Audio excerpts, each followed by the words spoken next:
Hey guys, it's Related Christ here back with another video.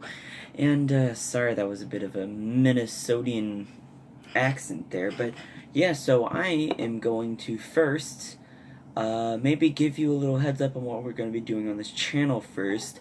Welcome to Bible study number something, and yeah, that's the first thing. Second thing, I'm going to be doing a few videos on just me and my youth minister, doing more reaction videos, and he actually hasn't been in a video yet, and so I'm gonna bring him into a few videos, maybe have him react to a few music videos, stuff like that, stuff that's intriguing for the viewers. But other than that, yes, me and my friend Lance, that's the third thing in this video, me and my friend Lance are going to be doing a Job series, and so I'm going to start reading that book, and just seeing what it kind of has to say. And yes, I will be trying to post a lot more videos.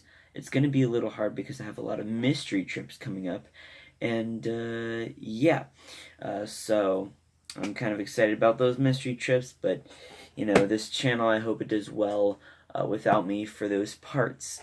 So, now let's get into the video. The video today, as you saw in the title, is about the African queens mentioned in the Bible. And let's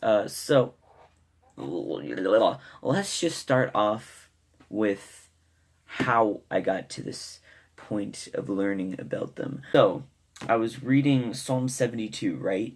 You know, I was reading through that chapter because my friend Becca mentioned one of her favorite chapters in Psalms is Psalm 63 or 4.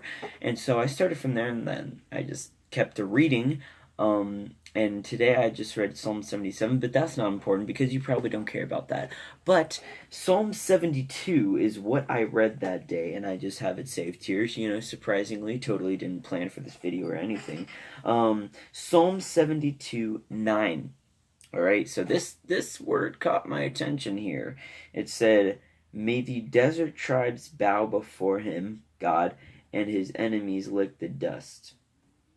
So, what are the desert tribes? What on earth are the desert tribes? And that is what we are going to be talking today on Related.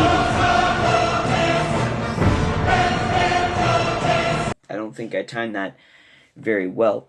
But what we are going to be talking about is the African country of Ethiopia in this video, as you saw from the title, and that's what we're going to start with. So this word desert tribes in Hebrew was an interesting word. All the other times, it's only mentioned 3 other times in that Hebrew word throughout all the Bible. Most of the times are mentioned in the book of Isaiah, and it refers in the book of Isaiah in the KJV version to animals and jackals who are desert people. But this is obviously referring to tribes of people, okay? So, what kind of tribes of people are they referring to? Well, let's go, skip into the history section here. In the Septuagint, it talks and it refers to this word as Ethiopian, and many other versions it calls it Ethiopian. And so it could be referring to Ethiopians, it could just be referring to desert tribes, which is most likely Egypt. And so we are going to be focusing on Ethiopia today. And I actually sort of see this as, it says may, right? So that means it's kind of foreshadowing that Ethiopia, in this verse, Psalm 72:9, it says, "May the desert tribes bow before him, and his enemies lick the dust." So, that's kind of a foreshadowing word there, showing that the Ethiopians may per se love God and become Christians and convert to Christianity. And it's a big foreshadowing because it actually talks about this even more. And a few chapters before, in 68:31, it says right here, it says, "Envoys will come from Egypt, Cush will submit herself to God. And so that is yet another foreshadowing of Ethiopia coming. And you're like, wait. Hold on a second. It said Cush. Cush is totally different. Well, that's where you're wrong. Cush is actually Ethiopia, okay? Ethiopia is modern day Cush, okay? Descendants of Cush, the city that Cush made. So yes, modern day Ethiopia was Cush.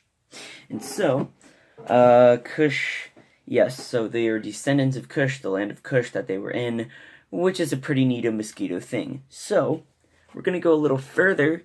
We're going to go to the minor prophets, see what the minor prophets have to say, and it is right. Where is it? Jeez Louise. Okay.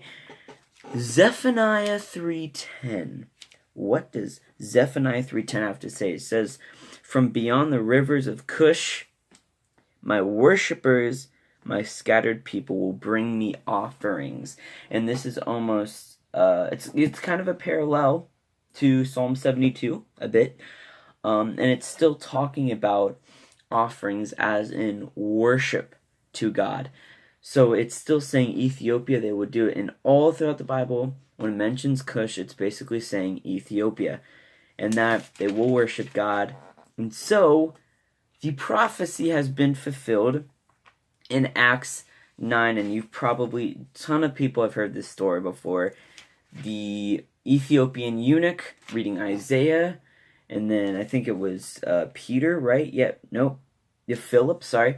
Philip, he went to the Ethiopian eunuch, and because God told him, the Spirit told him, and then he went to them and then kind of described what Isaiah was saying, and then from there it was about Jesus, and then he would get baptized, and it was like, oh, and the Spirit took Philip away, and woo, okay. So, basically, stick with me.